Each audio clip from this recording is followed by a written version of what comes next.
Today's conversation is with Josh Trent, host of the Wellness and Wisdom podcast, formerly known as Wellness Force, with over 7 million downloads. And in order to support this podcast, we have one sponsor, and it's ad-free throughout because of the sponsor, and it's my book, 10 Secrets of Awakening, the secrets to understanding consciousness, life transformation, and self-realization. If you're interested in these topics, you might want to check out the book. I think you'll really enjoy it, with over 150 5-star reviews on Amazon. And without further ado, let's get into it.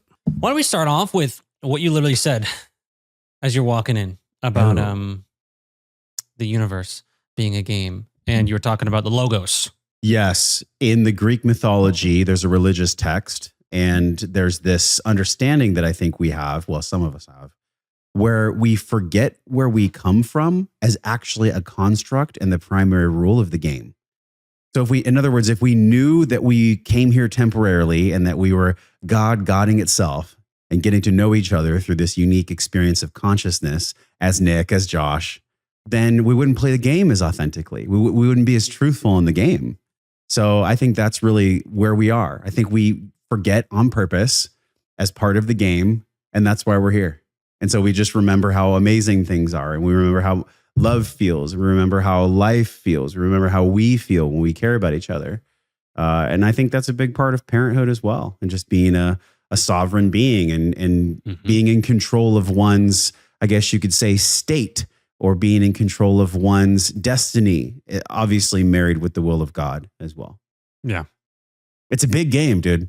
How many times on this podcast have we talked about that? My friends, every episode we hit the game. I either ask the question, what do you see reality as a game, or what are the game aspects? And I think that was the start of it, you know? Yeah. Because I used to play a lot of video games growing up. That was my thing. Nintendo, Sega Genesis. Nintendo 64. Yeah, 64. Yeah. Mario Kart. That's what I started. Mario That's Kart. the Yep. Mario. I would always go with Toad. Oh, okay. Yeah. All right. I was Luigi. Oh, Luigi's good. Yeah. I never understood why people did Koopa. I'm like, he slides out on all the turns. They're weirdos. Yeah. But yeah, man. So with you, dude, you're an interesting guy. You really are. Because the thing about you is I see you've got a broad spectrum of things that you talk about. And I think we're probably like in the 55th episode of Universe of Game. And I haven't really felt like I had someone on that really knew health and wellness. No, I don't think that's the only thing we're going to talk about. But I'm sure you have some wisdom after however many podcasts how many podcasts have you recorded? It's pretty much 600. Okay. Yeah. So in that time frame, just off the top of your head, it doesn't have to be that serious. What are some things that you really picked up about health that you feel like a lot of people are missing out on? Well, what I teach and what I've been integrating in my own life is this model called the wellness pentagon. And so you start with the floor of physical, you build a wall of mental, emotional, spiritual, and financial. And so we live in a body. This is a meat suit. We live in a world. It's a construct that's created by a shared reality that we all agree upon. Same thing with money. So if all this stuff is energy, then there's core components of how we live that allow us to actually live well. And I think that's what that pentagon is. It's really understanding, how do I nourish all the sides of that pentagon, those 5 things I talked about? Yeah. Because that's actually, to the degree that we fill those, is the degree that we live happy and we live fulfilled. And we have to actually look at health. You know, if I could drop a little piece of wisdom in my pocket, when I was a personal trainer, my first year of personal training was 2003, 2004. So a lot of people don't know this about me, but I was a personal trainer for 10 years. So I had like 10,000 hours plus with clients on a gym floor, like learning how to connect, learning how to teach, and honestly, Nick, learning how to podcast.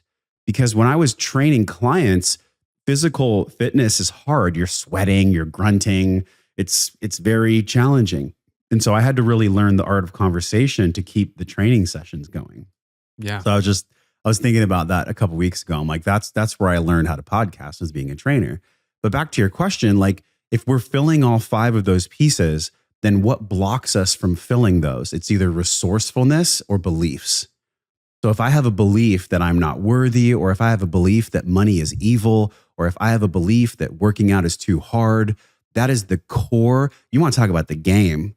The game is that we're imprinted from either our parents, our grandparents, or our great-great, and we get imprinted with these beliefs, and they happen on an epigenetic level. So we actually get emotional epigenetics and physical epigenetics that get expressed through our behavior and the people that we choose to be around. So if I have beliefs, I'm going to choose people that have my similar beliefs. That's what we call vibes. Yeah. When somebody has vibes, it just means like, oh, y'all believe what I believe. So that's what I would say, like, to start the conversation of health or wellness is like, let's look at those 5 things. Let's really unpack my resourcefulness and my beliefs to embody those 5 things. And each of those 5 deserves a conversation. But it really starting with those 2 aspects of the pentagon. Yeah. Very nice. We actually have a lot of the same background. I went to school for originally business management, but then I was like, nah, this ain't it, chief. Did that for 2 years. Yeah. And, I just did that because my brother went to school. He went to Michigan State. Oh, and Wolverines. Michigan State, Spartans. Oh, Spartans. Get it right. Wow. That's a big deal. I would get murdered right now in Michigan if I said that. You would. But yeah, so he went to Michigan State, and, I grew up in the thumb of Michigan. You look at Michigan, it's got the thumb. That's where I went to high school, and, he moved to Lansing, which is capital, and I just kind of followed him. And I went to community college, and I was just like, I'll go do something. Then I switched to kinesiology and study human body, right? Human movement, technically, I think it is. And I went down that rabbit hole myself first, and getting your health right. Before I knew about like the steroided out business of bodybuilding, for a while there, I was like, I want to do that path. But then I realized that most of the people that were doing it at a high level were enhancing themselves in some way. Yeah. And then I was like, this ain't for me. I want something that's authentic. And it really didn't feel like it was. And, then other things happened. Then I started to realize what the world's all about, really the negative parts of it. And then I kind of came around to the positive part of it. So for you, would you say that it was physical first too? Because you're talking about, the different levels of health. Right? Oh yeah. So. The floor on which we sit or stand is physical. Mm-hmm. Because if you look at most people when they're older, most of the wisdom that they share is, wow, I really wish what I know now I could have given myself when I was younger when it comes to my physical health, my immune system, my brain, my telomeres, all the things that are not paid attention to when you're in your 30s and 40s and 50s. They come home to roost when you're in your 60s, 70s, and 80s. So I think that's a really big thing to notice is like, when you're 20 and 30, it's cool, quote, quote, to have like shredded 6-pack and tan and fitness industry is rife with people that have body dysmorphia and eating disorders. Yeah. And the reason is because they're sacrificing a lot of their longevity, actually. I wonder if there's been like a meta-analysis or a study of people that in the game in their 20s and 30s pushed the gas pedal so hard and sacrificed and just destroyed their physicality to, quote, look good. I wonder if there's a meta study that could show the longevity, how the longevity declines for those people. I would assume that it would very much decline because anytime that I'm getting a short-term payoff for my longevity, it's going to decrease my longevity, like for sure. So yeah, for me, it was the physical, and I used to be 280-ish pounds. I beat you by about, I was 315. Well, so we were both really big. Yeah. But I'm 6 foot. I think you're 6'2", 6'3". 6'3", 6'4". Okay, 6'3". Depending. Excuse me. Every inch counts. Right. Every inch counts. But yeah, so for me it was the physical because my journey was more of an emotional journey. Like, yes, it was about getting the physical to a space that I felt good in, but it was because the physical is always going to manifest what is going on with the emotional, mental, or spiritual every single time. There's no way around it. The only way that we can have our physicality look and feel vital is if inside of us, we feel vital. That's it. So the body is a subconscious mind. I'm sure you've heard many of our masters, ancient and contemporary, describe the body as the subconscious mind. Mm-hmm. So whatever's going on with my body, if I have acne, if I have psoriasis, if I have any kind of autoimmune, if I have extra weight, like that just means that there is a spiritual call for us to dive into whatever is manifesting physically. Like that's the core of it all.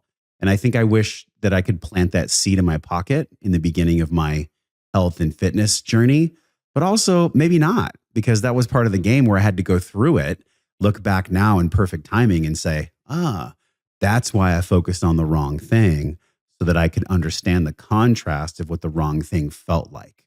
Now that I know the thing that's right, and when I say right and wrong, I just mean right leading us to more vitality, more peace, more harmonious, more wholeness. Yeah.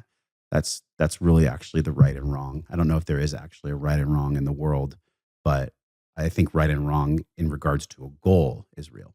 So that's interesting. So when we're talking about the different paradigms of health, I think it's also realizing that they're all connected, kind of like what you're saying. And I think we all need to kind of go through that, because I think that develops wisdom. You know, once you've went through and you realize that's not going to work. Because you know what I realized? There's a lot of people online. Tell me what you think about this. But there's a lot of people online that tell people not to do things. And it's just kind of like, feels to me as though it doesn't work most of the time. And that really, and I see this because I've watched so many people through the years. Like, it's almost as though we need to go through it. Kind of like the archetypical, when we were kids, our parents wouldn't tell us to go out or to do things. And yet we still did them, and we wouldn't learn until we actually went through it. And so I think a lot of the times I feel like I want to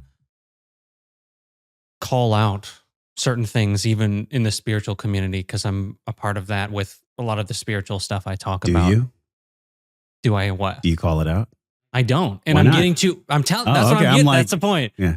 I do sometimes. But I feel like when I look at my own experience, I wouldn't have listened to someone calling the person out. I probably would have just went through and actually experienced it. And then I actually gained the wisdom from it. Like, here's an example for you. I see a lot of people talking about star seeds. And for me, when I see that concept, I think it actually takes us away from here and now, because we get lost. The starseed concept is that we came from a different planet. We have this other life that we lived beforehand. And I think a lot of times people kind of get lost in what could be. And then it starts to get into this game where you don't know whether you're making it up or whether it's an actual experience. And then it becomes this dichotomy between the people who I feel like have went through it will be able to discern whether it's like an actual visceral experience. Maybe they're remembering. But I think there's a lot of people that just find it to be cool and edgy to not be from here because it sucks. I have a unique viewpoint on what you just shared. Sure. And the unique viewpoint is this. I really feel like it's so easy for us to get caught up in story and mythology as a way for us to exit our own growth here in the 3D. And the reason I'm saying that is because in the spiritual quote world, right, where, you and I operate, we talk about spirituality a lot on Wellness and Wisdom. Like it's a core aspect of our wellness. So it's super important for us to have a connection to spirit, a connection to God, and an understanding of what spirituality truly is on a visceral, experiential level. But what I find is, because you're like late 20s, early 30s. Okay, so you're coming into 33 was when Jesus died. So you're coming into this really cool realm right now where you're about to go through a gauntlet of spiritual experience. So buckle up. I feel like I already have been, but I can't even imagine. You have been, and especially with your show and what you're doing in the world, like maybe you're actually a little bit further along than people that are just starting out, that just got out of college, that have had anger at God or no spirituality or no concept of spirit at all. And I think just like any, if you look at the apex predator in nature, the apex predator lures away the weak so it can eat them.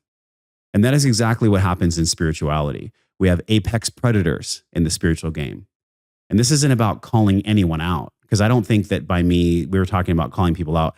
I don't think it's important to call out people by name and say, this spiritual leader is full of shit. Or not all that does is just give that person attention, right? And then energy goes where my attention is. Yeah. So that's one of the universal laws of life, of the game.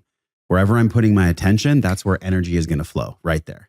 So if I'm putting my energy being against someone, that's actually really energetically draining to me compared to if I'm being for something.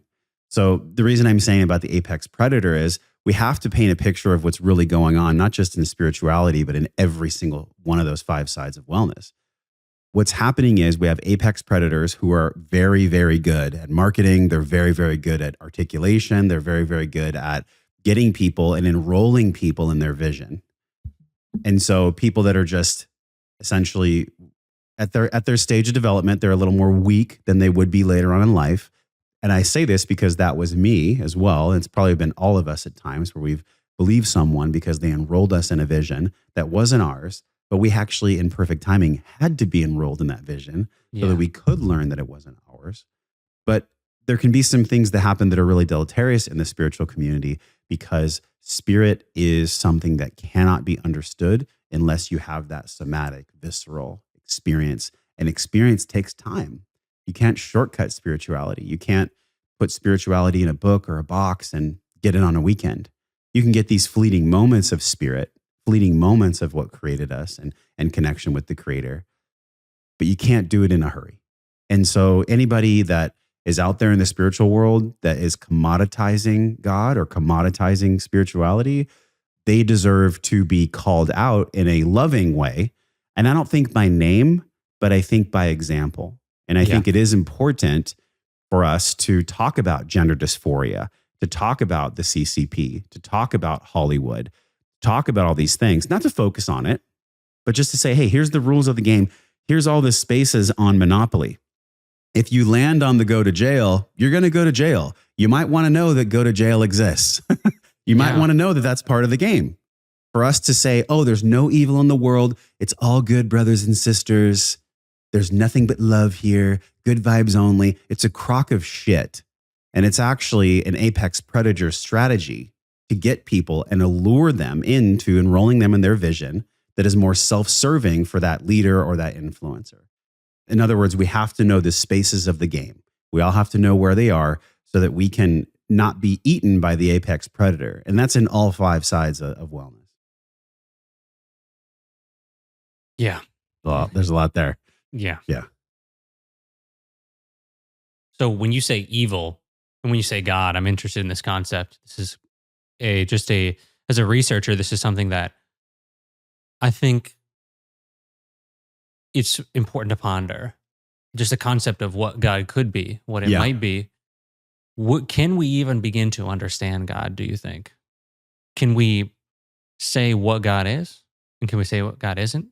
Or do you think it's something that we can't really even? We're going there, huh? Okay. Sure. Yeah. All right. Because when you said God, I was just curious as to what it is. My journey with God came from a place of disconnecting from God and being angry at God for quite a long time. So my mom was manic bipolar when I was growing up. My dad left home when I was 2 months old. And so I had a lot of anger and resentment towards life itself. Mm-hmm. And so with that construct that I chose, that I know I chose, because that's an empowering thought, that's an empowering thing. Otherwise, I'm just a victim of my life. We can talk about that later, like the thoughts that we choose and how that relates to the universe and the game. But yeah, man, I really had a lot of anger at God for the first 20, almost 30 years of my life. And it wasn't until about 32, 33 that I got cracked wide open by plant medicine that I experienced a feeling and an essence of God, but I didn't know God yet. I just had like a teaser of what God really was. And then since then, in the past 10 years, I've learned from some of the most incredible people in the world, spiritual teachers, emotional intelligence teachers, like, you know, people like Dr. John Gray and Paul Chek and John Wineland and just like name it, the most amazing teachers in the world that really are educating all of us, men and women, about, all right, well, what does it mean to be a soul? What does it mean to be here on earth? What is all of this? And how do we plug in mystery to the whole equation so that we can just make sense of it all and just have a good game and enjoy ourselves? Right. And I think where God comes in on this is God is everything and no thing at the exact same time. And so I'll come at it from the other side. If I was an atheist and I believed that there was no God, my logic to believe that there was no God, my logic would be, prove to me there's a God and I'll believe it. And of course, we don't have any proof. But what's interesting is it's a flawed premise, because anybody that's an atheist that says, I have a logical way of thinking about religion or thinking about spirituality or thinking about God, where the only way that I'll believe it is if you show me proof. My question to them is, well, show me that there's not. Show me that there's not a God. And they can't. So we're both right and we're both wrong. We're both everything and no thing at the same time. It's both true and false at the same time. This is why yin yang exists. This is why the snake eats its tail, is because none of us can ever prove it except for how we feel and what we believe. I have had experiences, and I think if you ever want to have children, you'll have this experience. Do you ever want to have kids at some point? As of right now, that's not in the cards for me. But if it is, right? It might, who knows? If it is. Okay. If and when you ever hold your son or your daughter in your arms. I saw my brother just had a baby, and it was very much like that. Okay. You will feel God. You will feel God that science will try to explain by the catecholamines, the dopamine, the serotonin that's rushing in your system. You cannot put science into a sentence with God and expect them to be equal. It's not reality. We try to conceptualize and articulate what God is. Even me sitting here with everything that I know and everything that I've learned and me sharing the wisdom with you, where I experience God as no thing and everything at the same time, that's still just me articulating what I believe to be true based on my own experiences. But this is the key, Nick. It's from my experience. What I believe about atheism isn't that I should ever judge atheism, because I think it's part of the path. But I think the flawed premise in atheism is that the way in which they make their decisions about their beliefs is actually completely unfounded, just like mine. I believe there is a God because I have experiences, and that's the only thing I've found that really matters, is through my own life experience. So God is nothing and everything at the same time. Well, then what's the point? Why do kids in school buses topple over? Why do planes crash? Why do these terrible, terrible, terrible things happen in this world? I think it's because that's the only way that God knows itself. God knows itself when it experiences the most heinous things. God knows itself when I hold my son Nova in my arms. God knows itself when we make love to our partners. Like, God knows itself in an unlimited amount of ways. You remember in Matrix 2 when he goes to the orchestrator, what was the guy that dressed it all in white where there's all the TVs? Architect? The right? architect. Yeah. And the architect is sitting there and he's like, you've been here an uncountable times before. Look at all these TVs. And in all the TVs, Neo's face was in like an uncountable amount of TVs. And on every TV, there was a different story playing out. That'll really bake your noodle if you think about that. Because maybe you and I are sitting here, but in another timeline, we're sitting here and I have pink hair, or you're sitting here and your jacket is red, or we don't know.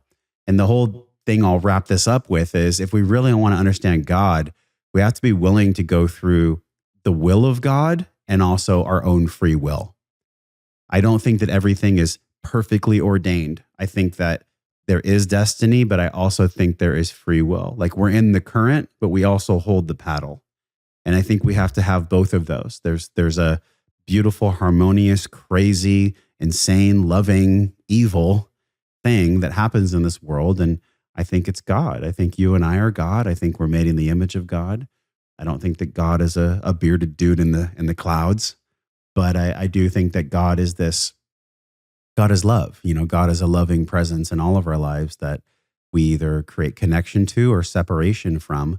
And whatever choice we make for that, there's no judgment on either side, because it's all just part of the journey. We're just learning how to play the game. It is a lot easier, in my opinion, if we do have a connection with God, because it takes away the pressure of us having to be right, of us having to be perfect, of us having to have it be all figured out. You know, God makes these things easier for us. And when challenges come, if we can lean into God, if we can give our pain to God, then life becomes a better game. We can play the game better. More effectively. Yes. More effectively. Yeah. For what we want to do with it, really. No doubt. I think that's what it comes down to. What Yeah, do you man. want? What do you want? What do you want out of this game? What do you want? Here's the cards in the game. You have these cards. Are you going to be angry at these cards? And if you are, that's fine. That's part of the process. Or are you going to like look across to your teammate and be like, hey, can I trade you this card for that? Can you enjoy it? Can we enjoy the game more by like not being so angry at the cards we were dealt? And that's real. And I have compassion too, because man, I was so angry for so long. Oh my gosh. I was angry for so long. Yeah. And, I look back on that version of myself and I'm like, wow, he really needed love. He really needed someone to step in and be like, come here, it's a game. I got you, little Josh. It's a game. This is all a game.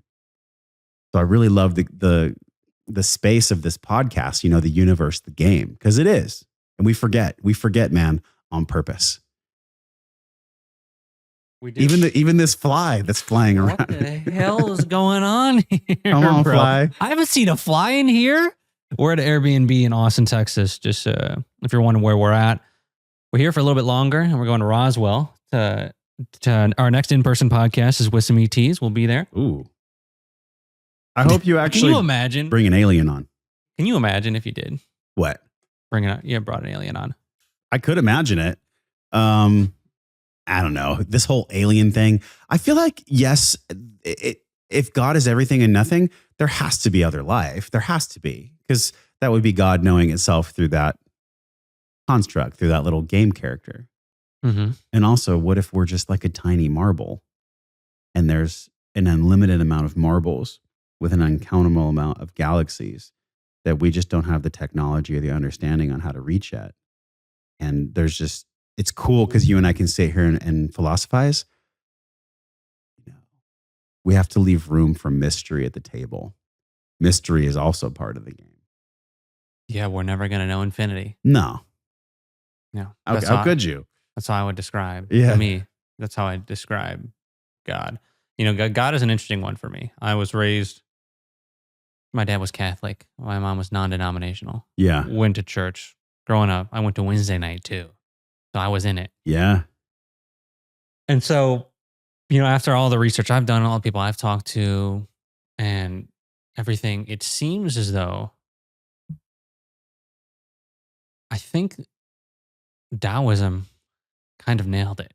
I think Taoism has the clearest description. Yeah. When they say that basically everything is the Tao, but the Tao is formless and cannot be named. And when you name the Tao, that's not actually the Tao. Mm. I mean, that's not an actual verse. I mean, it's close. I'm paraphrasing. Yes. And so I think if we can understand, to me, it's like there's this formless potential and that the bodies themselves are what allow us to experience God. So I see God almost as space, but space is within the bodies as well. It's just held within them. These are just the containers. Like you said, meat suit. You could just see these as the containers for the space. But the space itself, at its core, you could say, you called it love. It's this feeling. And I think it's this feeling that like you said, you can only really, you can't describe it with words. Yeah. And I actually kind of want to go back to this thought that we had earlier. I remember you said that if people are saying that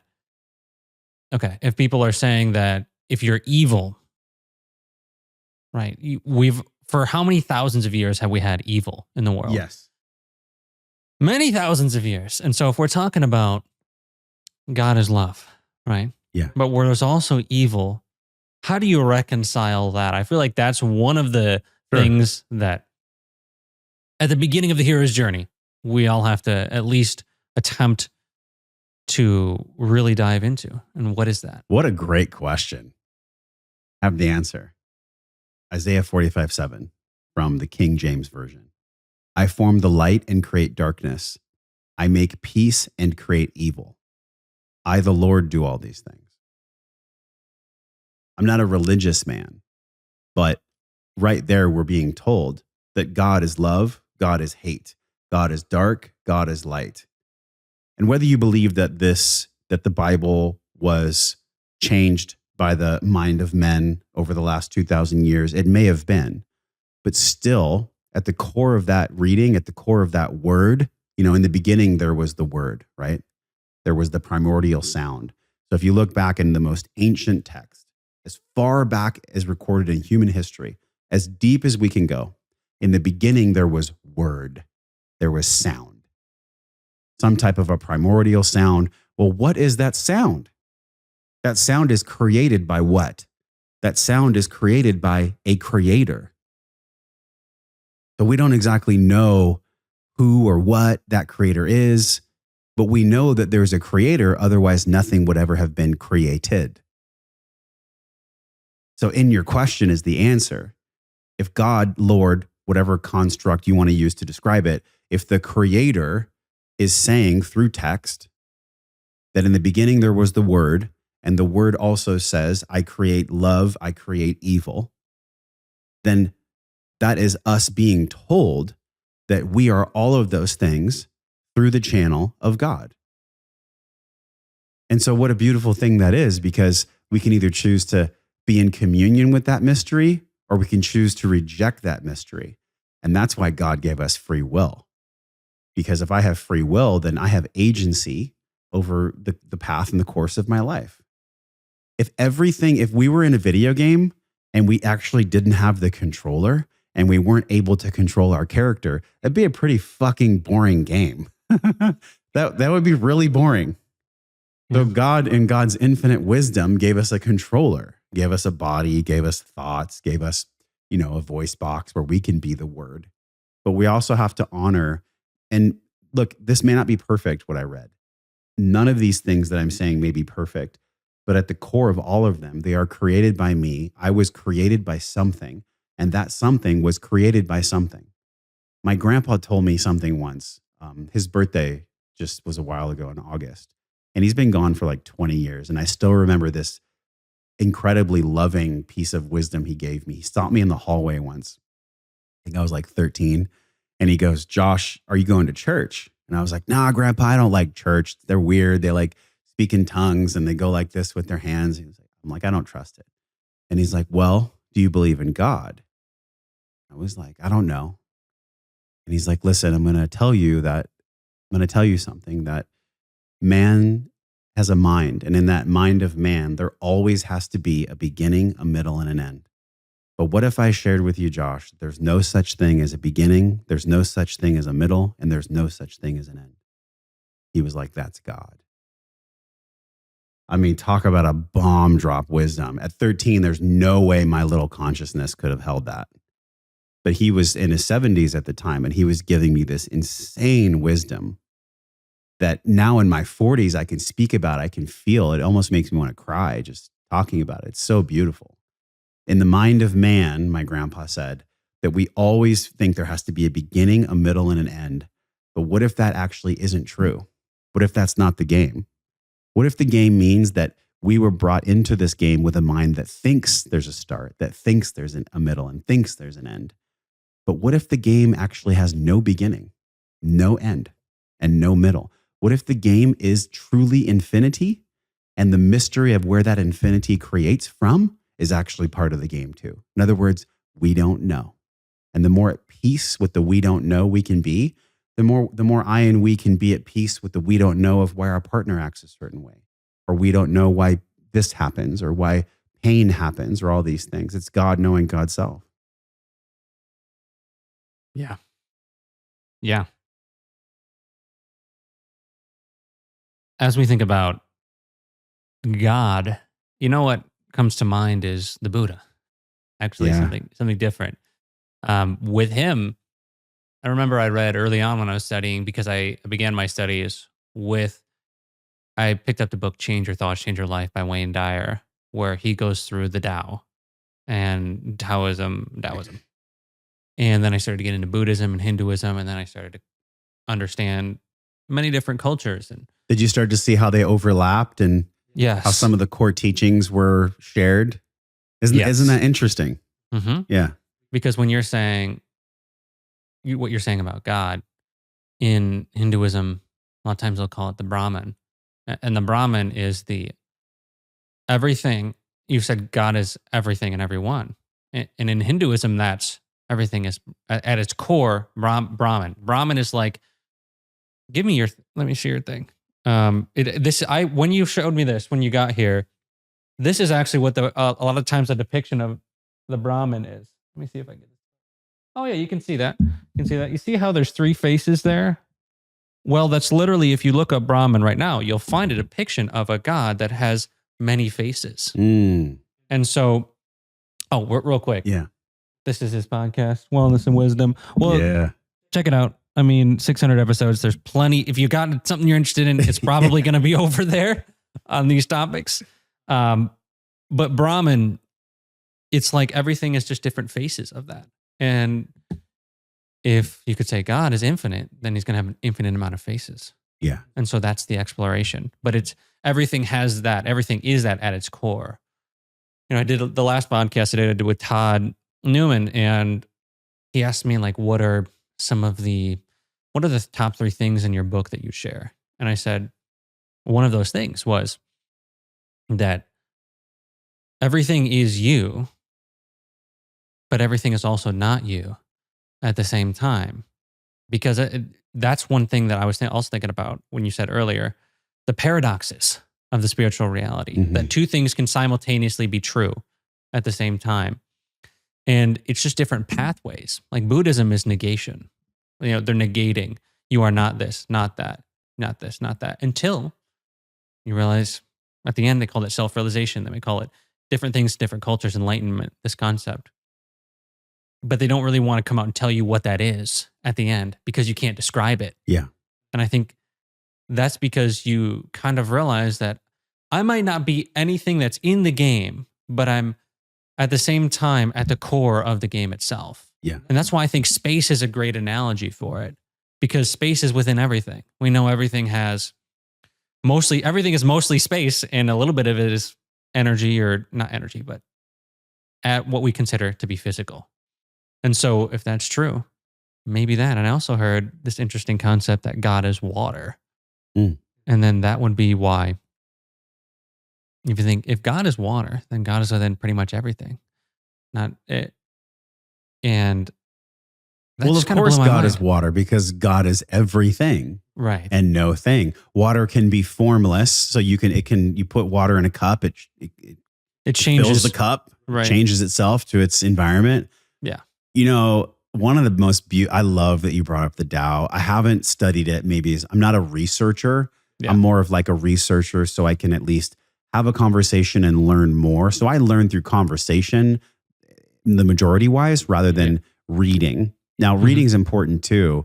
But what I love about the Tao, and my brother gave me the Tao Te Ching for my birthday one year. Oh, nice. And one of the most powerful things I ever heard is the great Tao loves and nourishes all things, but it does not lord it over them.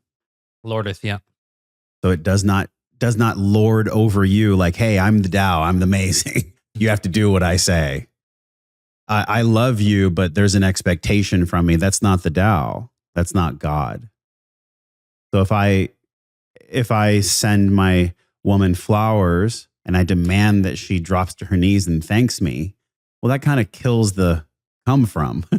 That kind of kills the God or the Tao through me, because really the best thing that I could ever do is I could be love, I could be the Tao, but I'm not going to lord it over myself or anyone else. And that is you want to talk about ultimate spiritual quest. Live that part of the Tao's wisdom. Live that part of the Tao Te Ching in your life every day and see how you can play that game. That is the ultimate construct. That is the ultimate game, would be to love other people and not to lord it over them and not to have an expectation in return. That is a lifetime of work to do that. And it might not be easy. No. But it's possible. It's possible. Yeah. That's what I always like to say. It's like, a lot of times we strive for these. For me, I'm striving for achieving what I feel like is a state of being where I feel harmonious with others. But it's not always there. There are things that I let get in the way. And a lot of times that's within my own mind. My own mind is a lot of the times what stops me from really, whether that's a physical action or a state of being. So when I think about healing, I'd love to hear your perspective on healing too. I think it's actually just exposing what it is that's stopping you from feeling how innately you would feel if you were free of these perspectives that you've gathered through your life. Like you said at the beginning. I love that. They've called that storehouse consciousness in Eastern philosophy. in Buddhism, I think that's what they called it. But we call it subconscious mind. It's the same thing. That we've picked that up through our brains. Basically, if our brains, I'm sure you know this, or you've probably had people on your podcast that have talked about that a lot. Your brains are basically recorders until you get to a certain age, and then they start to output. You're just taking in information and you have no way to analyze it. So then we pick that up. And then to me, it's about just removing that. There's nothing wrong with us. There's just a journey that, as Joseph Campbell would say, there's a journey that you must take to get out of the ordinary world of what we think society is, or the things that most people might focus on. This is what I think, to go back to the Matrix concept, this is the Matrix. Yeah. And so when we exit that Matrix, it's like we've just got to see what we're holding on to. And then when we let that go, then I feel like we can play the game how we really want to play it. But we don't even realize that we're playing the game how someone else wants us to play the game. I feel exactly what you're saying. The tighter that I hold on to something, the less than I can heal the pain of me holding on to it. So if I'm gripping something like an identity or a belief that says, well, because this person hurt me, or because I was in a car accident, or because I lost a child, or because I lost a limb, or because I was molested, fill in the blank. There's an endless barrage of things that are harmful and that hurt. And so what our nervous system tries to do is it tries to make sense of it all. And the brain only has two real jobs. It's to give and receive information and to keep us safe. That's all it really does. Now, obviously, giving and receiving information is a lot. There's a lot there that it actually does. But simplistically, it gives and receives info and it keeps us safe. What else is the brain really doing? So it's a very ancient structure in our meat suit. And so the brain is actually, its job is to be in communion with our soul and with our heart. If the brain is at war with our soul or heart, we're going to have a really challenging life. And to the degree that I can have those three aspects of myself, of my beingness in harmony and communion, then I'm going to enjoy the game. I'm going to have more fun with the game. And so I have myself, just like you, just like all of us, I have dealt with many, many circumstances in my life where I forget that. I forget what I just told you, and I'll probably forget again because that's part of the game. But I will say that if you look at people that play the game really well, and it's been the question that I've wanted to answer since 2015, man, since I started the podcast, I'm like, how do I live my life well? AKA, how do I play the game well? How do I do this thing well? And I sought wisdom from people that were further along the path than me. And I would ask them, and I would watch them. I would actually watch them more than I would ask them. And I would ask myself, if I'm going to receive information about healing specifically, because that's what we're talking about is healing. That's at the core of your question. If I'm going to get advice on how to heal myself, am I getting advice from someone who has healed that aspect of themselves in order to give me the wisdom of my own healing? That's a really big point that we all just need to take a breath on. There are a lot of people in media that are the apex predator, that are kind of feeding on the weak. They're feeding on, and I've been the weak, and we all have been the weak, and we probably will be weak at times in the future. Whenever someone is weak, there's a natural attraction for predation. And so we have to be aware of that. We have to be wise enough to know that, okay, we have to protect ourselves at all times. And that's part of life. That's part of the game. And we have to have the wisdom to know, is the advice that I'm seeking and the advice that I'm receiving coming from a person who protects themselves and also has had their own healing in the information and the healing advice they're giving to me. So that has to be the foundation.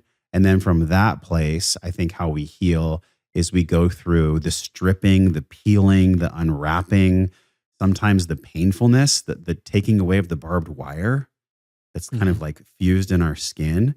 Yeah. And it's going to be painful to rip this stuff off because we've been holding on to it for protection, for safety for so long that when we peel it off, there's going to be an ego stripping, an identity stripping, a change of job, a change of relationship, a change of style, a change of beingness. And all of that shit can be so confronting, Nick. Not everybody is supposed to heal in this lifetime. It's sometimes people get so traumatized and so hurt, and nobody wants to talk about this, but I feel like this is true. Sometimes some people can't heal. because that's just their dharma. That's just their path. And then in my life, my goal is to heal as much as possible. That's my ultimate goal, because the more I can heal, the more I don't project on my son or my children, the more I love my partner, the more I'm here doing what I want in the world from a place of peace rather than just forcefulness. The last thing I'll say is the reason that my own healing has evolved is because in February of this year, on 2/22/22, I killed the Wellness Force podcast. I let it go because the word force, I don't want force in my life. I don't want to force things. I don't want to grip things and have the barbed wire, propagate my white knuckling. I don't need that. What I did is I replaced the word force with the word wisdom, because there's much more of a peacefulness in wisdom than there is in the forcefulness. And I think wellness and wisdom for me is really just like, okay, it took me 42 years to figure out what I really want to do. And I'll probably change my mind in the future, but it relates to my and our healing, because if we have wisdom and if we have wellness, then we're at least moving in the direction of peace and of understanding. But if we have force, that's just a temporary state that's only needed sometimes. Force isn't needed all the time. It's needed sometimes, but it's not needed all the time. But wellness and wisdom is needed all the time. We need that every single day, multiple times a day. Even in conversation with you right now, we need it. And when we don't have it, I think that allows the scaffolding and the barbed wire to keep us stuck. And so if we really want to heal, man, we have to cultivate wellness. We have to cultivate our own wisdom. So when you think of wisdom, what do you think a definition of wisdom is? I think that nobody's ever asked me that before. That's a good one. I think that I'm going to just go for it. Wisdom is the integration and the embodiment of knowledge and information that we've received. And it's the integration and embodiment of that knowledge and information that actually allows us to live life well. That's what wisdom is. I've never actually defined wisdom before, but that's what feels true. There it is. Yeah. I think that's it, man. Because we're living in an ocean of info, right? I mean, look at the phone. It's like every day people scroll. You could just infinite scroll. Not even just scroll. You could be on infinite. social media for the rest of your life and not even see everything. And literally just never even unglue. And you would actually be way more dumb and much less wise than if you were to put down the phone and have vulnerable conversations and actually play the game. This is not playing the game. This is masturbation. This is masturbation. It is. Social media. Social media is masturbation. It's meant to give. Now, you and I use it in a conscious way where we want to hook people. It's like a double-edged sword. To something real. It's totally a double-edged sword. But at its core, I think that just like any tool, when capitalism comes in, and I'm a pro-capitalist, I'm a conscious capitalist. I don't think capitalism is evil at its core. I think at its core, capitalism is empowering. I didn't used to think that way, but now that I pay for other people and I support other lives, like my staff, my teammates, like I help them live, I'm like, wow, what a gift. What a gift that I am able to have a life where I can care for other people and pay them. People that have never done that, that's why they're angry at capitalism, because they've never had to take care of other people. But when you have to actually pay for other people's food and pay for other people's rent because of the service they provide you, that'll really twist your lens on capitalism. I understand, because we're talking about healing, I understand why people are wounded by capitalism, because capitalism in our country is wielded by wounded children in adult bodies, and they abuse capitalism to its core. But I think that really what we're talking about here is, gosh, we've all got to have an understanding of what are the things that are going on in this world that are hurting us. And I don't think that it's easy to unpack it in one click. There's just we're having fun on your podcast, but the conversation of healing is so deep and there's so much in it. Of course. That, hopefully people are just getting nuggets right now. Of course.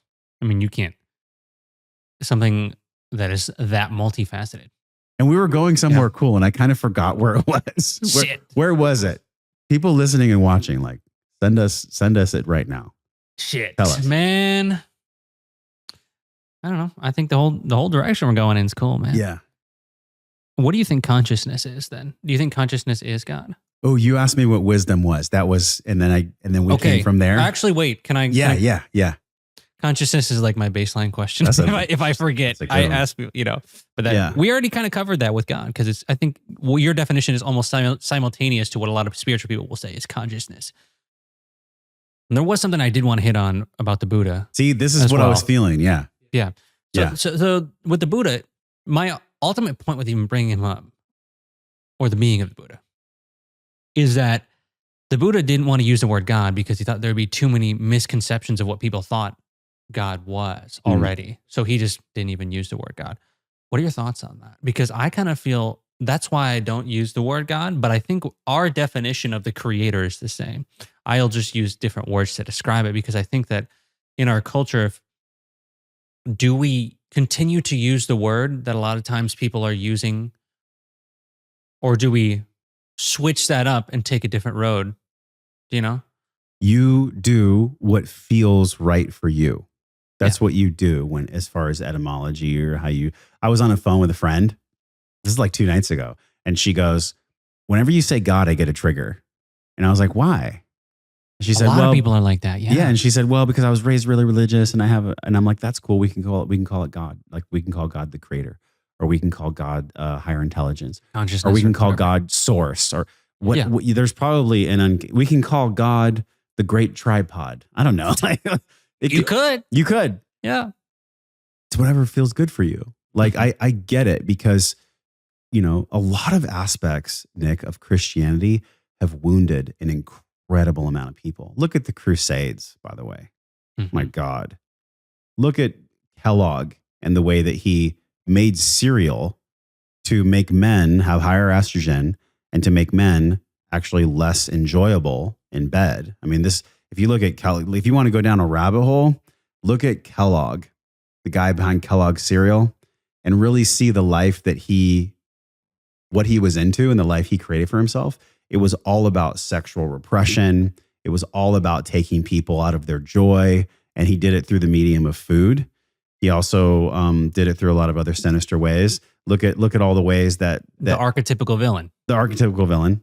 Look at all the ways that people have been wounded by people that come with a message of love, but really the message of love isn't their message. Their intention behind their message of love is evil or is repression. And so anyways, back to your question, like, what do I think about that? I think that the Buddha was incredibly wise. I watched this documentary about the Buddha on Netflix and it just rocked my world. I wish I could tell you the exact one. I'm sure there's many. Yeah. But it was so good. And it made me emotional because I thought, wow, like look at the ultimate sacrifice this person made. The Buddha could have just lived in lavishness for his whole life. He could have just been in the kingdom, eating grapes, laying on silk, but he chose to go out and experience what God was.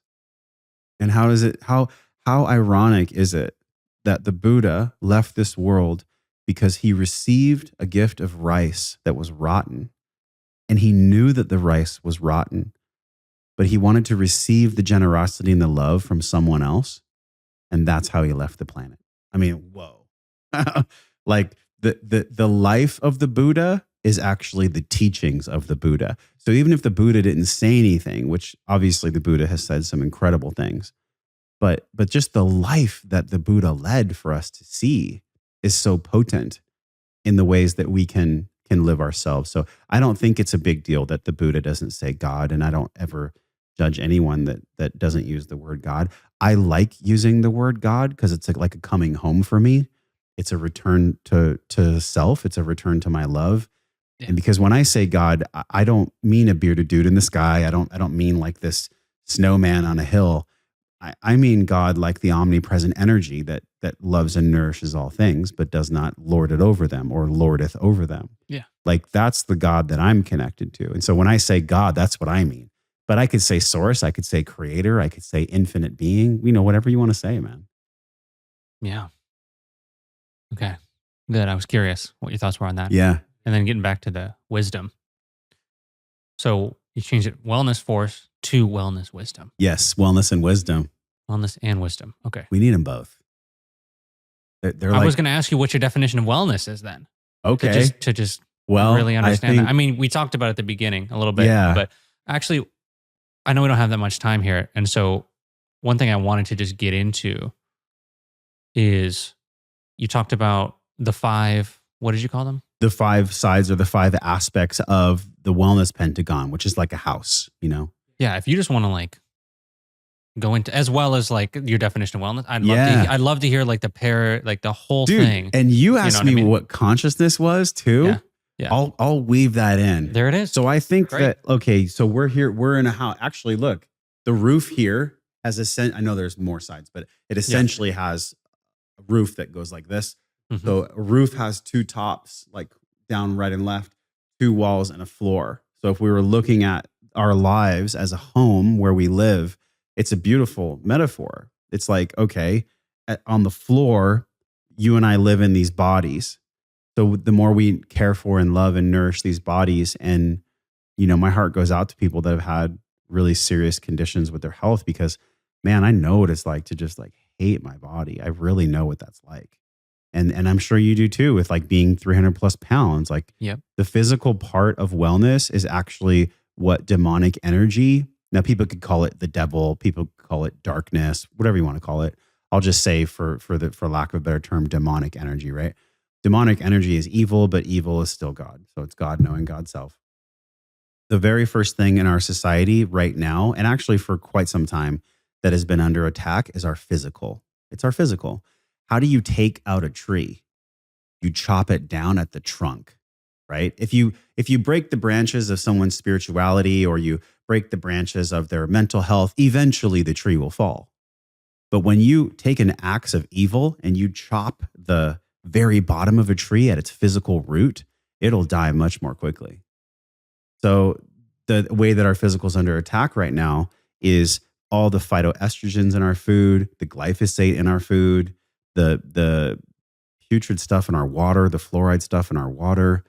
You start getting people really sick and eating foods that are filled with mycotoxins in beef. You start getting people to eat things that are, like very toxic, like MSG and canola and seed oils in Doritos and chips and corn and cookies and crackers and all this stuff. And you get people very sick. And when they're sick, they're extremely monetizable. And when people are monetizable, they're going to go to plug into the insurance paradigm, where they pay for insurance, which is part of the medical construct, which is connected to the pharmaceutical construct. So this, and by the way, I'm saying the word construct a lot. I know that, because that's truly what it is. It's just an agreement. It's a construct that we've all agreed to. That's It's a real. thought form. It's a thought form. Yeah. It's a thought form. So we agree that when I'm sick, I go to the doctor. So I pay for my insurance so that the doctor can actually be a thing for me. Oh, and then I get healed through these pills. It's a complete hoax. It's a loop. It's a complete falsity. Yeah. I love Jordan Peterson a lot. And he said something the other day. He goes, it's not just a truth. It's not just a lie. It's an anti-truth. It's an anti-truth. The pharmaceutical Western paradigm, pharmaceutical, medical, and insurance paradigm, that triad, it's an anti-truth. It's an anti-truth that's propagated by the sickness that our society makes us sick by, which is the food, the chemicals, all the things. So there's the first piece. And then also, because of trauma, we don't breathe. And this is why I purchased breathwork.io. This is why I have 1,000 students in the Breathe program, and growing more, because I want people to know like the healing power of taking belly breaths and learning how to use pranayama to clear your system, and just understanding how breath can be such a powerful faculty for letting go of stress and letting go of pain, and working on that base level. I mean, we could literally do an entire podcast on the physical, but that's kind of just a starting place for the conversation. Yeah. You know, there's 4 more, there's For sure. 4 more parts of that. But I think, the last thing I'll say about physical is, like, I look at the plug on the wall and how you've plugged in your cameras. If there's dirt and water on where you plug it in, then the conduit is dirty. Then electricity, energy can't flow. We're the same way. Consciousness can't get into our physical body if our body is so dirty that the energy can't connect in. So I think our brain, if we have like a lot of atrophy in our brain because of the foods that we're eating, or if we're chronically dehydrated, What we're consuming. Yeah, exactly. Like social media, or social media. I think that's what I'm getting at. So the dirtiness, the more stuckness. Where Darren O'Lean told me something on a podcast once. He goes, "We're either a flowing river or we're a stagnant stream." And I was like, "Yeah, that's basically it. We're either like in a stream when everything collects and it gets all cruddy, or it's like a river that's flowing. Well, we're the same way. So we have to clean out the physical." So that energy, mental, physical, emotional, financial can come in. None of that stuff can come in if our physical's that dirty. We got to clean it up. We're here, man.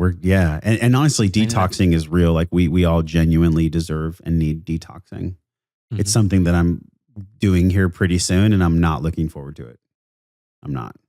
Because every time I detox, I get headaches, I get nausea. But it's important because I have to continually keep cleaning myself out. It's like that's almost the design of the game. It's designed to like get us to reach our potential, and to not only with physical, mental health, spiritual, all these other areas of life. If you just take the perspective that, there's people that'll be like, do I deserve it? Did I deserve this to happen to me? They feel like a victim. And I always say to people, to me, it's like, you don't have to just empower yourself. Nobody's ever going to force you. Nobody can force you. It's probably why you took force out of your thing, because you realized that it's I was done pushing, with force. Yeah. Right. I was done. And so, but it's up to you, right? It's up to the person, really. Yeah. And temporarily force is needed, right? Like if somebody was attacking your woman, you'd be like, hey, you're going to bring out the force. Yeah, I'm talking about at this moment, mental change, or either one. Sure, for me, it's like for mental, I'm forcing sometimes. Yes, because like certain boundaries with the mind and with patterns. It's like physical, absolutely. Sometimes if you see, I say this all the time, you see someone being hurt, protect them. Yeah. Yeah. And you have to use force sometimes. Hopefully you won't have to. You won't have to. You can do something else. But I think there's a lot of sensationalism. But occasionally, yeah. It's interesting. People love watching like UFC and all this shit. I think it's toxic. I really do. I'm not a fan of it. It's just my take. Mm-hmm. It's not a judgment on people that watch fighting. Hundreds of millions of people watch it. Yeah. But I actually think that it gets programmed into our subconscious, that like it normalizes things over time. And honestly, that goes for anything, man. Anything that we consume on a regular basis gets normalized over time. Video games, porn, food, fighting, violence, narcissism, darkness. How do you boil a frog? One little degree at a time. And then before you know it, the frog is dead. The frog didn't even know he was being boiled. Well, we're the same way. So we have to be aware of evil. I'm not saying we need to focus on evil. I'm not saying we need there's beauty in knowing what evil is, actually, which I've never fucking said that. Holy shit. There really is. There's beauty in knowing what evil is. Because when you know what evil is, you know what love is. You know what giving is. How would you ever know what being alive really is unless you had felt the evil in yourself? My mentor, Paul, wrote on a piece of paper in this series we did. It was a 4-hour series called All Is God. And he wrote on a piece of paper, he wrote the word alive, and he handed me the paper and he's like, turn that around and read it backwards. And I was like, oh, there's evil in there. Actually, it wasn't alive. It was live. Sorry. He wrote the word live, not alive. He wrote the word live on a piece of paper. And when you flip it around, live is evil. You cannot live unless you know evil. So all this love and light, brother, and, good vibes only, it's a falsity. It is demonic energy masquerading as light, the good vibes only conversation. That thought right there is... It keeps people stuck. It does, because it's, how do you come to terms with like, you see, mm, okay, let's take it just from the perspective that you see people online saying this, and a lot of times you can tell they're full of shit. Yeah. But then, I see it on sweatshirts. Good vibes only.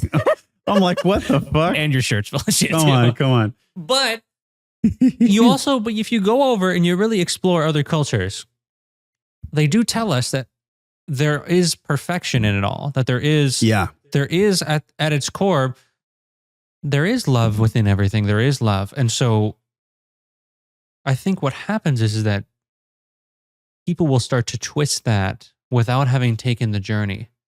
And they'll just say that it's that without knowing that it is that through experience. See, that's wisdom right there.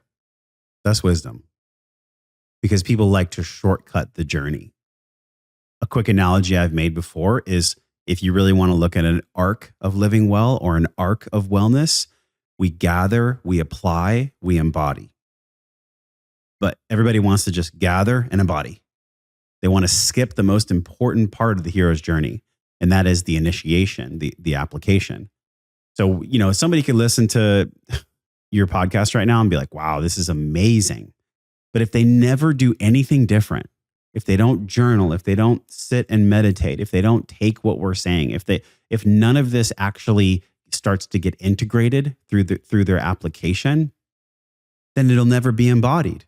And when it's not embodied, it's not real. It's just a thought form that, like a leaf floating by, it just floats by, and but we never actually absorb it and swallow it and integrate. It doesn't become us. So yeah, and the reason why people don't apply is because it's fucking hard. Yeah, it's fucking hard to take care of your financial responsibilities, take care of your mental health, take care of yourself, take care of your career.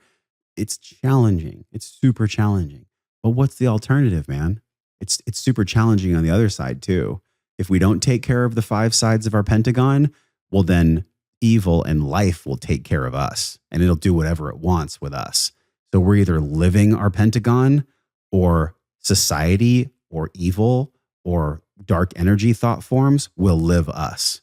There's pain on either side. So I may as well do the one that is painful, but also yields love and yields some kind of faculty of destiny for myself and my dreams.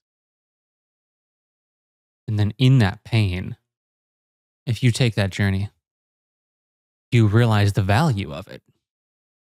Because I think that's the one of the things that people and I have seen in my own journey. You don't value what it is in the pain that is there. And that if you just you keep avoiding it, then what happens? Then you're in that distraction. Then you're doing these things. You never quite feel that fulfillment. You might know that somewhere within you there's that potential. Yeah. We all have that feeling that it's in there. I'm trying to point to my brain like it's in there, but I don't even know if it's somewhere. But if we actually tried, and then in trying, we see that there really is no trying, right? There's just doing and not doing. From Star Wars, right? I think Star Wars is a whole topic. I could talk about Star Wars for got hours. Wisdom. Yeah. Dude, I wanted to share, inside of the word potential, there's the letters that spell pain. I think, because I love etymology, it's the history of words, right? It's the science of words. Mm-hmm. Awesome. A lot of what we think are our words aren't ours. They're just borrowed. They're borrowed from like Mesopotamia and the Fertile Crescent and even the primordial sounds. We just borrow it all, whether it's Latin or Hebrew or English or Italian. Like we just borrow all this stuff, and we think it's ours. So I wanted to put that out. Inside of potential, or maybe a better way to say it would be potential comes from pain. Potential comes from pain because, like you had mentioned, there's a gift in that pain. It teaches us something. Like when the pain teacher comes, it's because we're out of alignment. It's because we're exhibiting a behavior or a thought, or we're paying attention, or we're doing something that is bringing pain. So when pain arrives, it sucks. And it's also a beautiful time to learn something, because, the ultimate teacher is pain. Pain is the ultimate teacher. And when the pain teacher comes, it's very important to listen. What happens to a lot of people is they don't listen. They actually fight the pain teacher. And I've done this. We fight the pain teacher and we go, I know you're here to give me pain, but fuck you. I can handle it. And we identify as like the lone wolf. We identify as somebody that can take the pain. Look at even David Goggins. I'm not here to demonize David Goggins, but David Goggins is not integrated.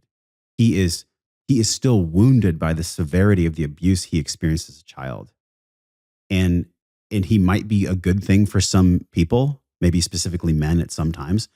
Anger is more powerful than despair. If you look at Dr. Hawkins' work in the frequency scale. Oh shit, I was going to talk about that Let's earlier. talk about it. Yeah. So dude, let's totally talk about it, because below the lowest human emotion is shame, then apathy.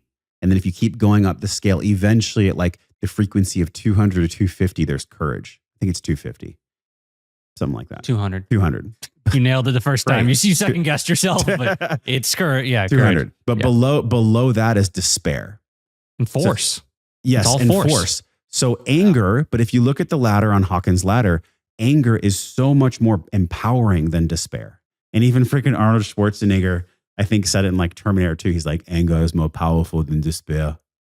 Like it's true. He drops some wisdom in that film. Because when we're angry, at least it gets us out of despair. So Goggins and the unintegration that Goggins is giving us in media is very potent for some people, some of the time, but not for all of us all the time. No way.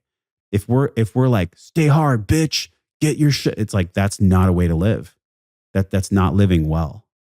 I think he's had a lot of health issues, like multiple heart surgeries and all this stuff. Like he's crushing. I want to live. Heart surgeries. Isn't that ironic? Right. So yeah, the frequency scale is interesting because I think it plugs into a lot of what we're exploring, and it definitely plugs into all of the aspects of that pentagon as well.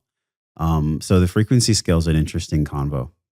I love Hawkins' work, man. The best. I didn't even know you knew about Dr. Hawkins, dude. I haven't. Well, you got to listen to the podcast. I haven't met someone that knew about it. Really? I've been talking for episodes and episodes about the levels of consciousness. The guy was my dream podcast would be to have Alan Watts and Dr. Hawkins at the table. Oh man! Can you imagine? Can you imagine sitting with Alan Watts and Hawkins? I got chills, dude. That would just be like, you know how everybody's got their like dream? That would be like the ultimate dream, to have a conversation with those two men at the same time. I could only imagine what I would learn. Like I don't know. I just got like a watery eye just thinking about it. Yeah. So that frequency scale, it's a way that I can make sense of my honestly, my feelings. And I'll say that because,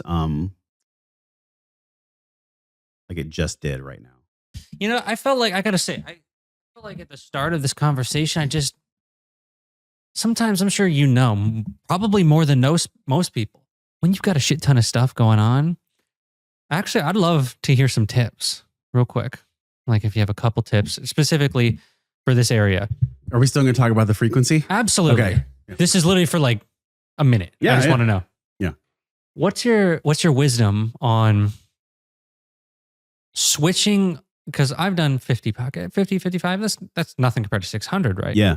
So how do you learn to switch on? Because I'm right now in the launch of my 7-day challenge, and this will come out way after that. So, how do you switch on? Because I feel like I'm in multiple worlds, and I felt like I dialed it in here, like in the last half an hour. I felt like I was really present. Yeah. But for like that first 15, 20 minutes, it's like I'm like tearing up because I feel like I could have done a better job.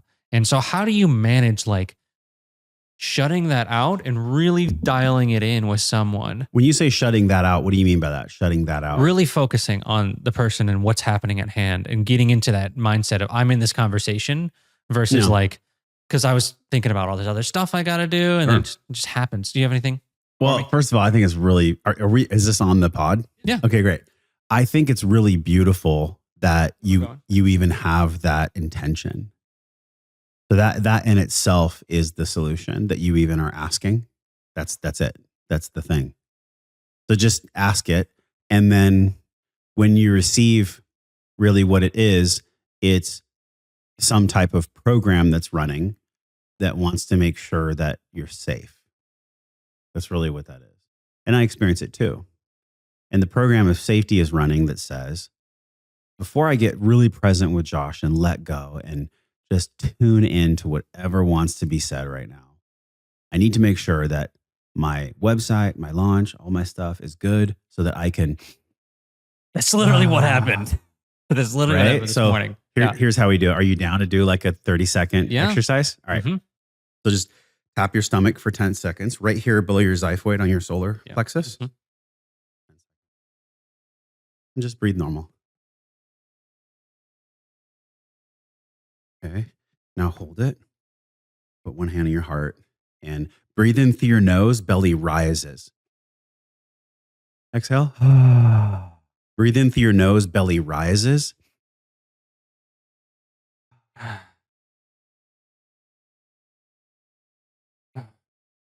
And just feel this in your cells.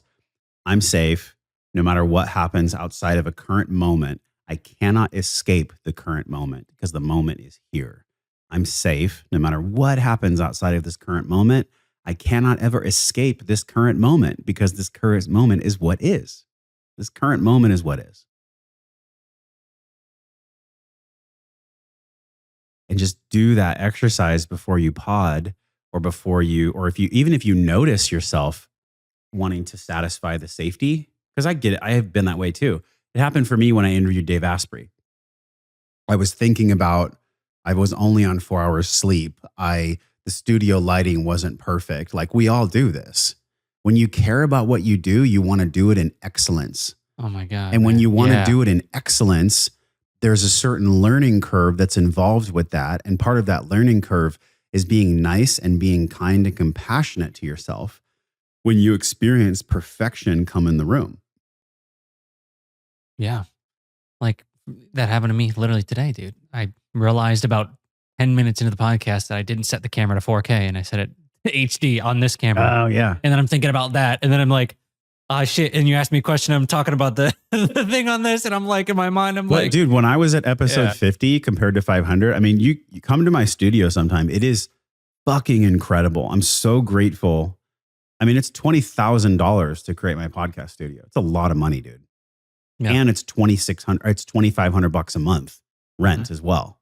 Oh, wow. But in order for me to do, I'm not saying that because I'm like, look how cool I am. I'm saying that because that's just what it takes. Actually, if you want excellence, you have to pay for excellence. And when you pay for excellence, you have to be excellent to earn the pay. So there's like a continuity there, you know? And so you're at this stage in the journey where I'll just reflect to you straight up. I think you have a really curious mind, a really curious heart, super intentional. That's why people are here with us, right? That's why your IG is blowing up. That's why it's fun to talk about the game because you're like authentic. You say, well, how do we just like enjoy this game? How do we play this universe game? And all this stuff will come. That's the wisdom I would share is all this stuff's going to come. Once you're done traveling, once you're in a space where you want a dedicated setup and once you want to take the show to a production value of excellence, and it's probably great now. People are probably like, dude, it's great, you know, but I try, but I know you and I, we yeah. probably have a mindset that's like, we know what's possible. And dude, yeah, once I know what's possible, I go and get that because it's possible. Because why not? Like, who are all these other people that are no more better or special than me? Why do they get to enjoy the excellence and I don't? Mm-hmm. But instead of me being angry at it, there was a long time where in the podcast, in the Wellness Force, I was angry and I was like, I want more downloads. I want more of this. I want more of that. And that's just the wrong energy. You're not going to grow with that energy. You know, we really started to grow exponentially this year. And I got afforded opportunities this year that I've always dreamed of because I stopped white knuckling it so much. I stopped saying it has to be this certain way. I have to have excellence. Great David Goggins. Stay hard, bitch. Like once I stopped doing that, things started to unroll and unfold in an easier way. Now, it's not always easy, man, but that's the wisdom I can share is like, you know, it's going to come in time and just your genuine intention about what you desire is the guiding light. Yeah. Just want to be good at it, you know? I don't want to do things and suck. Yeah. You know? So how can I optimize that? Let's turn off the dryer in the background.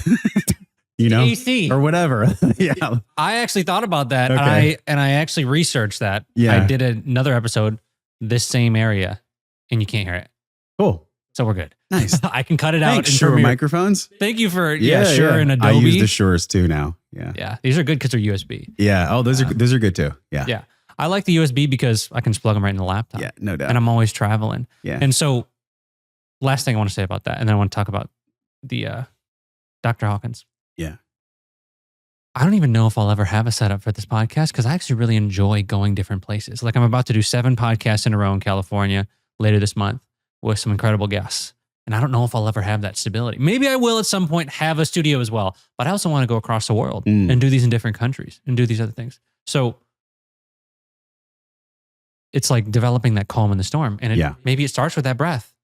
Yeah. You know, maybe it starts with tapping in and being intentional. There's something about that for me, at least, and from even the people that I've worked with, I've done a lot of Zoom breathwork coaching and of Zoom guidance for people to go deeper into like catharsis breathwork. And I always start out with them having some kind of a touch, like a somatic experience. Because remember, I said the brain gives and receives information. So we have these afferent and efferent nerve endings. And so when I go like this, it starts to release tension in my front panel. And a lot of us, we hold our bellies in all day long, either because we used to be overweight or it's a way for us to be in control and to be vigilant. You don't have to be overweight to be vigilant, right? You can be vigilant if you're super healthy looking.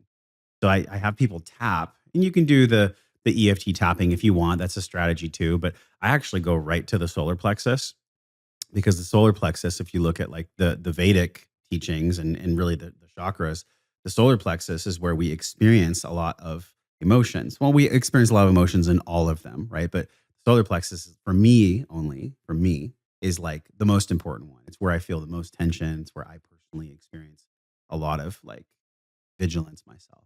And I find that it's the case for a lot of people too. But you can just start tapping on your body and you'll know exactly, like for some people, it might be here, or maybe it's the thymus. Maybe it's tapping on your heart space. Just tap, tap, tap, and like wake it up for a moment. And I noticed too that when you were breathing through your chest. So what I would do if you were my student, I would lay you on the floor. I would put a 5-pound sandbag on your belly button, and I would have you inhale, belly rise. Inhale through the nose, belly rises. I would have you push the sandbag to the ceiling. And then you would start cueing your nervous system to give you more, turn on. It's called vagal tone. Yeah. And the vagus nerve is connected to our amygdala. And the vagus nerve's primary job is to either push us over into parasympathetic, which is like relaxation, or click us over into sympathetic, which is fight and flight and flee or fawn. So that's what I would do for you or for any of us that are having like some pretty serious energy inside of us that wants to be moved. Breath is the most powerful lever to move energy that I've ever seen or experienced in my lifetime. Period. End of story. Better than psychedelics, better than cold therapy, better than meditation. Breath is everything. It is everything. We breathe ourselves, but also God breathes us. It's the only voluntary and involuntary lever that we have in our autonomic nervous system. So that's like a really big thing to pay attention to for all of us in all of our pursuits. Like, make sure you're breathing. Because when you're breathing properly, everything tends to be the river instead of the stagnant stream when you're breathing properly. So, yeah. Yeah. Very good. Mm-hmm. That's a lot of wisdom in the breath, dude. I mean, Yeah. I hear the message. I hear it because I have many other people telling me the same thing. I just did a 2-hour podcast. I do about when you're breathwork. talking to me. When you're talking to me, my lips are just lightly touching, and I'll just go belly out, belly in, belly out. We need to breathe like a bellow. Like if you watch animals breathe in nature, like a zebra, it'll breathe like this, sideways. Zebras don't breathe front to back. Zebras and animals breathe out and in. You and I are an animal. So we have to breathe out and in. But most of us are trained because we corset up and we breathe up and down. And I see this a lot in people doing Wim Hof breathing. And it's like, slow down. That's not actually what you need. I know that Wim Hof and all this, even in Soma breath, and I love Niraj. I learned from Niraj for a whole month. He's an awesome guy. nothing but good things to say. But people that are, it's like, first of all, you don't need more of that. You're already pretty tonic. You're already pretty vigilant. What you need is 2 inhale, 4 exhale. 2 inhale, 4 exhale. We have a ton of exercises in the Breathe program for people. A lot of binaural meditations, a lot of things that can get people like back in their bodies. So, yeah, man, I know we took a little detour there, but that was important to talk about. It is. Yeah, as you said. Well, actually, as I've heard and as I know, it's the first thing you come in, first thing you do, first thing you have. I'm doing it with you right now. When you were talking, I was like, I was doing it. I was breathing in and out through my belly. It becomes a practice at first, and then it becomes the way you live. All the time. Then it becomes the way you live, right? I don't know the percentage, but the majority of people that deal with stress or stress issues are reverse breathing pattern people. And you can just do a quick test at home, like take a deep breath in through your nose right now. Let it go. Did you notice that your belly went in and out? So when you inhaled, did your belly go out? Mm-hmm. If you inhaled and your belly went in, you're a reverse breathing pattern person. And all that means is you need to rewire your nervous system to breathe properly. And I bet that lies at the root of why some people can't control their nervous system in the sense of when it turns on, the fight or flight, No it turns doubt. off. And then that comes into the mental sphere, right? And then you Yes. can't really focus. And you're wondering, why can't I focus on anything? Goes back to what you said. Maybe I wasn't feeling safe in my body. Took those breaths, feeling good. And maybe I was sitting with you long enough to where it eventually just calmed down without the breath. But if we can just hack into that for 30 seconds, we did that. Yeah. And we're there. We're rocking. Here's Like a hack. here's something super practical for people that are in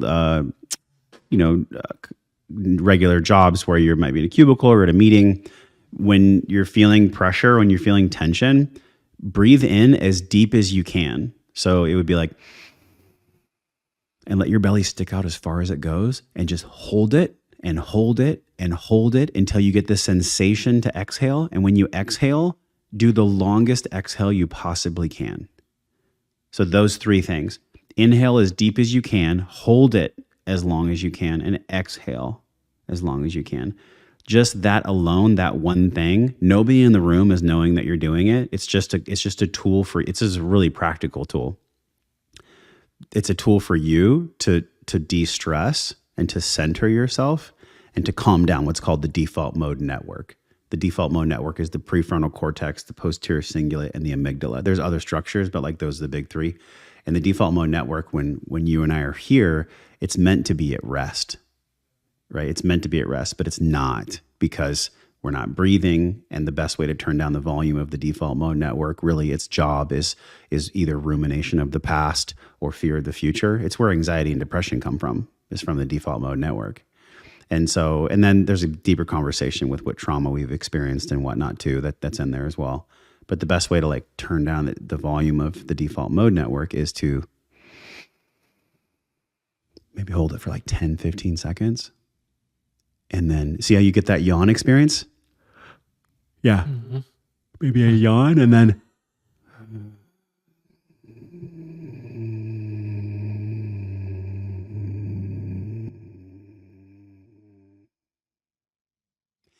at the bottom of that, there's so much more presence. There's so much more peace. Shoulders. Everything, it like melts, right? So Yeah. I hope y'all need to practice that. And then once you do, you'll probably feel better. Yeah. You'll feel more relaxed. That's And the goal. I get to take my own medicine on that too. And you don't have to pay for it. It's free. All right. It's free meds. That's nice. Yes. So we can exit some of those paradigms that aren't serving us. Yes. How much time you got? I just want to respect your time. We got like another 10, Okay. maybe another 7. Okay. Yes. So I'll ask you two more questions. Okay. We still got to talk about the frequency. That's what I'm going to ask. Okay, right on. For Dr. Hawkins scale, you studied it. Yeah. Mm-hmm. What do you think is the most powerful realizations you've had from it? Just the scale in general, studying it. Maybe it's the force part. Maybe it's the power part. Maybe it's a certain part of the emotional stairway. Or what do you feel like is beneficial to you? Well, it's interesting because the concept of his book, Power versus Force, that was huge. So I'll answer it in two parts. The first part is there's a frequency to everything, and it's hertz, and the frequency is hertz. It's how much something moves. So if something vibrates or moves, like, so if I do this, it's how many times per second something vibrates. That's the science. So if I do this in 1 second, that's 1 hertz. But if I do this in 1 second, that's 5 hertz. So if something's vibrating higher, then just like anything, like high, low pressure, like the Tao, even the Tao always seeks the low. So if something's vibing high, we're attracted to it. But also in a true paradox, we can't always vibe high and we can't always be perfect, because that wouldn't be, we would exhaust ourselves. So as a baseline, it's good to have, I think, a loving frequency, which I believe is somewhere between 500 and 650. I don't have the chart in front of me right now, but it's up there. What is it? 500 and 650, the frequency of love. Love is 500, and then 500. Joy or unconditional love is 540. Great. Yeah. So that's a great vibe. But if we were vibrating at the level of selfless, compassionate nirvana service, that's way up there. I mean, that's like 800, 900. You Right. can't sustain that forever. So that was a really big thing for me. And that was a huge awareness. And what happened with the pre-frame before that awareness was, okay, well, if I can't always vibe high, but my goal is to vibrate in love, then what are the things in my life that are blocking me from vibrating at that level? In other words, if that's the goal, it's to vibrate in love as much as possible, then what are all the beliefs and the strategies and the coping mechanisms and all the bullshit that I've put on in a backpack that make me so tired and exhaust me that I can't vibrate at that level? And I think a really big understanding was like, okay, well, what are the ways, quick inventory, what are the ways that I'm apathetic? Apathy is like very low. I think apathy is like 100 or less. Apathy is really toxic because with apathy, there's no curiosity, there's no encouragement, there's no meaning to anything. It's nihilism. Nihilism is like, fuck it. And then also, like, what are the ways in me that I'm still holding resentment towards others? Resentment is like holding on to a hot coal and wondering why I'm burning alive. You know, I'm holding on to a hot coal of resentment. So what are the ways that I can clear out all of that? And even what are the ways that I can clear out my own despair? And what are the ways that I can, in a healthy way, clear out my own anger? Because anger is more powerful than despair. And then how can I get to a place of courage? I think that's really the most fascinating part of Hawkins' work. It's not about being in nirvana and like sitting in lotus and just being like perfect. That's actually bullshit. Because to vibrate at that frequency, like we're saying, is very high. It's very demanding. So only a handful of people. only a have ever done hand, it. like I think it's like 0.0001% of people Right. on Earth can vibrate at that level and not be exhausted. For the majority of us, the humans on Earth, our goal is to vibrate at love, right? And so it's just this constant wiping and cleaning process to clear out all the things that block us from vibrating at that level. And so that's kind of the biggest, not kind of, that is the biggest awareness that I've had around Hawkins' work is, okay, well, how can I, like he talks about this in Letting Go, how can I spend as much time as needed to let go of an emotion? And an emotion is literally just energy in motion, right? So if you look at the work of science, I think it was Einstein, energy can't be created or destroyed, only transmuted. So if I can't create any energy, but I can generate it from somewhere, and if I can't get rid of any energy, but I can let it go, then how do I do that in a way where it's serving myself? If I need a weekend at an Airbnb to lay on a mattress and breathe and cry, well, then so fucking be it. You know, that's just what I need. Or if I need to go outside and scream and yell and punch pillows, well, then so be it. Or if I need to share with my partner that I'm hurting and ask their permission, like, hey, can I share something I'm hurting about? Well, then so be it. All energy is it's a potential for movement, right? If you look at fuel does nothing in a gas tank. Fuel only makes the car move when it's put into the engine. So you and I are engines in a way, And I think that emotion is just energy. So that's what's in our gas tank. Now, we only can move if we access the energy in a good way. And we're going to get really low gas mileage if we're mashing down the gas pedal and braking, or we're holding the gas. This is the big one. We hold the gas and the brake at the same time. And then we're just like, and we wonder why we're tired. So if we want to let off the gas pedal and push on the brake and just lay at an Airbnb for a weekend, or just like nourish ourselves, there really has to be a reckoning of why we're pushing the gas pedal down in the first place. And that's the reckoning that we all need. And that's really what Hawkins is giving us. In the book, Letting Go and Empower versus Force, he's showing us that if we can just honor these emotions and not judge them and not be like, why am I so angry? So not only are you angry, but you're now judging the fact that you're angry, or why am I so sad? I've been there. I've had narratives at time in my life in my 20s where I'd be like, suck it up, you fucking pussy. I would tell myself stuff like that. I mean, can you imagine that? It's such a bully. We bully ourselves so much. Like, let off the gas pedal for a moment and just tell the bully, like, okay, thank you for your service. You can go sit down. There's something much more peaceful about power than force. Force, anybody can abuse anyone through force. But to truly have power, it has to come from a space of peace. And that's what we want anyways. All these people that abuse force, they really just want power, but they don't have peace within themselves. Look at every dictator, every murderer. Look at Hitler and Stalin and all these people. They didn't have peace in themselves. So that's the mission that they had in the world, was to demonstrate to us what it looks like when you have so much energy and so much potential, but you channel that potential and energy by pushing the gas and the brake at the same time. And that's what we can learn from if we're wise enough. We can look at that and not necessarily like judge Hitler, judge Stalin, because they thought what they were doing was good in some way, right? Even though it was evil manifested in human form. The best thing we can do is look at that and go, wow, what are the ways that I'm doing that in my life? How am I being Stalin? How am I being Hitler? How am I being a tyrant to myself? That's baked into the teachings of Hawkins' work. That's really what this is all about.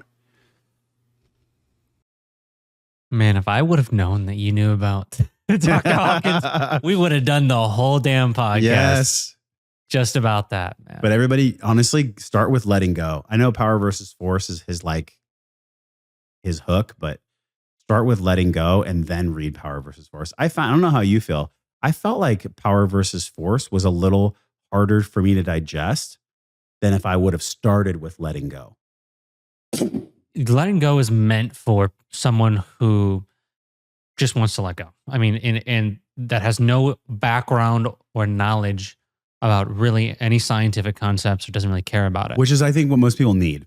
Yes. Yeah, in the beginning. It's a core, right? That's the wellness at the core, right? Yeah, you start to get it past the physical. And he talks about in letting go, even physical stuff that happens when you let go. So that's part of it too. Yeah. And I think we hit on that during this podcast too. But Power vs. Force is just denser. It's more scientific. It was just one of his first books. I think he might have had one that I don't know there if it was published one, or the not. Eye of the Eye, which I haven't read yet. The Eye of the Eye. Mm-hmm. Luke was telling me about this. Yeah. But I really think Letting Go is his masterpiece. So check it out, folks. Yeah.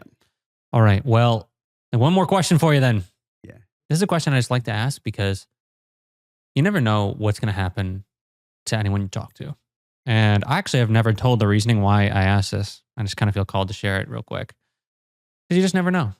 And every time at the end of the podcast, I frame it differently. And, I've had a lot of friends on. I've had channelers. I've had scientists. We've had spiritual leaders, whatever the hell you want to call them. We've had a bunch of different groups of people on. And usually I'll word it in a way that it kind of fits their niche. So just to have it documented. Because it might happen. You never know. Let's say that you have achieved what you felt like. And Dr. Hawkins, let's relate it in this way. Let's say that you achieved Dr. Hawkins level. Just happened. That's what he kind of talks about. Sometimes you don't know when these states are going to happen. Just happens to you. And let's say that for some reason you're ready to take you and your family and just, live a solitary lifestyle. And it's a lifestyle that you feel like it's that time. You can feel it within you, that experience. Yeah. And if that were to happen, you realized, this might be the last time I ever talk to anyone, any people ever, let's say, hypothetically. Okay. So you knew this was the last time you'd talk to humanity. And there was something from your being that you wanted to share about. Could be about the game, could be about your life, could be a message, could be a quote, could be a paragraph, could be anything that you want to share. If there's one last thing that you could tell people about what you feel like is within you right now, what would that be? Well, since it's a game that you're proposing, I personally wouldn't choose to play that game where I exit and never connect with society anymore. But just as a fun game, I'll go through the exercise. Okay, yeah. Right. Yeah. I've never thought about this. I'm going to take a breath. Yeah, take your time. No rush. It's an interesting question. I think so, at least. I'm speaking with you from a lens that we all can feel, but I know it's really hard to see. And what's on both sides of this lens is love. You all know that you've had beautiful moments in your life where you've held a child, you've seen a waterfall, you've glimpsed a sunrise over a mountain. You've felt this at times. So as I say goodbye, I want to let you know that no matter what lens you're looking through, when you open your eyes, or even if you're blind, whatever you see, whatever you know to be true, that there's love there.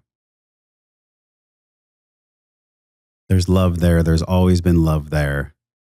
And be mindful to sweep away all of the dirt and the soot that gets in the way of that lens at times. Because we're all going to the same place where we came from. And that place is love. So choose to be there right now anyways. And allow yourself to fumble and be imperfect along the way as you clean the lens. And just make sure that you breathe as you do it. You are loved. You are supported. And you are on the right path. And so it is, man. Thanks for coming on today. The University Game. It's powerful. I'm going to have to sit with that one. Where can people find you? What do you got going on? I really like that question now that I was feeling into it. It made me feel the sadness of exiting society. And then that's where I was like, well, if I'm sad and I'm going to speak one last time, that's what's up. That's what I really feel. I like to just add that in there because you never know. You never know. Come to my podcast and have conversations with me, with us. That's the best place. So joshtrent.com/podcast. And you can just subscribe right there. And if you want to learn about breathwork and what it can do for you, just go to breathwork.io. So those two places are the best place to find me here on a rock in the middle of outer space. And there it is, folks. Thanks, man. Thanks for coming on. Thank you, dude. Thanks for being with us here on University Game. And if you enjoyed this episode, I highly recommend that you check out some of the other episodes we have here because there's a lot of profound guests we've had so far. And other than that, if you're on YouTube, consider subscribing so you get more episodes of University Game when they come out. And if you're on Spotify or Apple Podcasts, consider leaving a 5-star review for your boy here because it really helps to support the podcast. And the last thing I'm going to say is if you're interested in books, you like reading books, check out my book, 10 Secrets of Awakening. And the topics that are in this book, just on a very baseline level, are the secrets to understanding consciousness, life transformation, and self-realization. There's plenty more in there, quantum mechanics, subconscious mind. We talked about that a little bit today. Yeah, so if you're interested in those, check out the book. Otherwise, I will see you in the next podcast. And until then, peace.